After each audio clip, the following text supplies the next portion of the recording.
जे booster dose आहे ते त्यांनी तो स्वतः शेतामध्ये वापरलेला आहे. तर आपण त्यांच्यात तोंडून ऐकू त्या. नमस्कार सर. नमस्कार सर. येत ठीक आहे. मला सांगा, नेटसप कंपनीचे बूस्टर डोस आहे एनपीके, शेत, झेड आणि व्यायाम, हे जेव्हा तुम्ही सोडलं तर त्यानंतर तो अनुभव सांगा तुम्ही. सुरुवातीला म्हणजे कसं विश्वास बसला नाही आणि नंतर जो तुम्ही विश्वास एका महिन्यात मध्ये सार्थ केला ते जरा सांगा माहिती आमच्या लोकांना. काय झालं साहेब, तुम्ही ज्यावेळेला ही मला बूस्टर डोस देऊन गेला, मग 1 महिना झाला आता मी सोडून. म्हणजे 4 तारखेला सोडाय, आज 3 तारीख आहे. उद्या 1 महिना होणार आहे. मग ज्यावेळेला कसं आहे, शेवटी तुम्ही दिलाय म्हणलं आम्ही काय एवढं लगेच विश्वास ठेवाच कसं. बरं. तरी बी आम्ही काय केलं, आमच्या गुप्तनं आम्ही त्याला दोरा बांधलोय. कशाला? ते उसाला ह्याला दोरा बांधलेला तिथं आम्ही दोरा बांधलाय. म्हणजे म्हणजे कसं साहेबावर विश्वास कसा ठेवायचा, आम्हाला महत्व आहे, आम्हाला कसं कळलं पाहिजे ना. मला हे लूज होता का दोरा? एकदम लूज होतं बांधताना. आता काही झालं पूर्ण. आम्ही काय केलं, सोडून 1 महिन्यानं बघायचं म्हणून आम्ही इथं दोरा बांधलेला आहे. मग ऊस असा असतंय की साधारण पाणी आणि जमीन जरा छारपट असलं तर 3 कांडे येतात एका महिन्यात. आणि जरा उत्तम पाणी जरा असेल तर मग 4 कांडे येतात. 4 कांडे जातात. मग माझ्या जमिनीत मी ही बूस्टर डोस दिल्यावर मला 6 कांड्या मिळालेत. 6 कांड्या. वा वा वा वा. आणि ऊसाचा जाडी सुद्धा वाढलाय. हे फिट झालं. म्हणजे पहिल्याच्या कांडीपेक्षा बी जाडी आता वाढायला लागलाय ऊसाचं भरपूर. पूर्ण फिट आहे. ज्या ठिकाणी बांधाय तिथं असं त्याला ते ही झालंय. काही दोऱ्याचं खून दिसतंय बघा. दिसतंय. आणि मी बऱ्याच ठिकाणी तिथं खून पण केलंय. हे 2, 3, 4, 5 हात 6 कांडे वर. 6 कांडे जसं इथं बांधाय ती इथं ह्या वेळेला इथं वाढत होतं ती. बरोबर. म्हणजे एवढं ऊस वाढलाय. बरं. आता जर पाहिलं 6 कांड्या म्हणजे साधारणतः ऍव्हरेज जर 4 कांड्या पकडल्या तर 2 कांडे एक्स्ट्रा पडल्यात आपल्या. एक्स्ट्रा पडल्यात. म्हणजे माझ्या हिशोबानं 2 एकरमध्ये कमीत कमी एका महिन्यात 5 टन ऊस वाढतोय माझं एक्स्ट्रा. म्हणजे 5 टन 100% मी लिहून देतो तुम्हाला. आणि ह्याला एकराला खर्च किती झाला आहे? एकराचा 1920 रुपये. 1920 रुपये एकराचा खर्च आहे. आणि अजून साधारणतः 3 महिने 3.5 महिने टाइम आहे. साहेब, आपण काय करतो, शेतकरी हे आंधळा असतो. दुकानवाला सांगितलं की त्याने जितकं सांगतंय तेवढं आणून टाकायचं.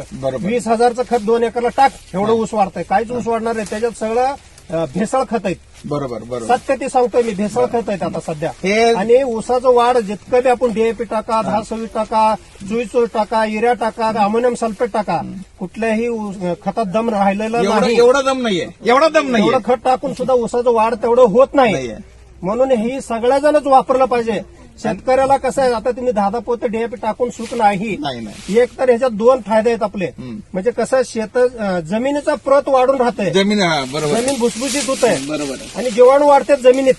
आणि शेताचा मातीचं बघा तुम्ही, इतकं असं भुसभुशीत माती आहे. भुसभुशीत जसं आपलं उकंड्यातलं खत आहे तसं दिसतंय हे. आणि ऊसाचं वाढ सुद्धा मी खरंच खुश आहे बरं का. म्हणजे एवढं ऊस एवढं वाढतंय एका महिन्यात मला बी वाटलं नाही. कारण हे सांगत आहे तुम्हाला, हे नेटचं जे प्रोडक्ट आहेत ना, हे काय म्हणतात 24 कॅरेट सोना आहे.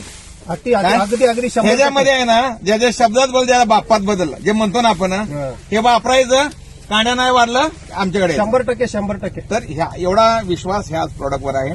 आणि तुम्हाला सांगतो, अजून एक जर नॉर्मल खताचा डोस देऊन, म्हणजे नॉर्मल मी 2-3 हजाराचा खताचा डोस देऊन जर तुम्ही हे सोडलं परत, तर अजून 3 महिन्यामध्ये तुम्हाला 15 ते 16 कांड्या अजून एक्स्ट्रा मिळतात. आता माझ्या हिशोबाने अजून 20 कांड्या ऊस वाढते. अजून 20 कांड्या किती आहेत? आता 22 कांडे आहेत. हे 22 कांडे आहेत.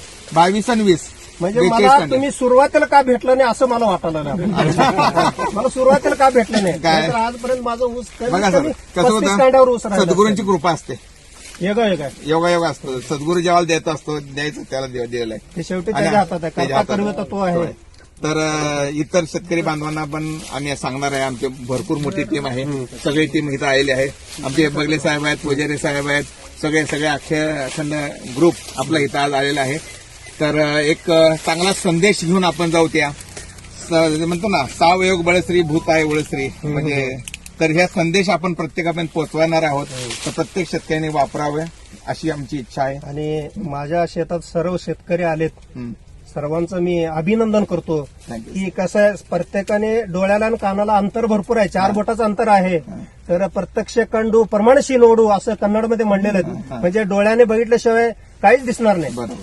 त्यावेळेला डोळ्याने प्रत्येक शेतकऱ्यापाशी गेलं पाहिजे. ते तिथला अनुभव महत्वाचा आहे. पैसा देऊन अनुभव घेता येत नाही, डोळ्याने बघितल्याशिवाय अनुभव भेटत नाही. सगळ्यांना आल्याबद्दल तुमचा सगळ्यांचा मी मनापासून आभारी आहे. थँक्यू. धन्यवाद सर. ओके आता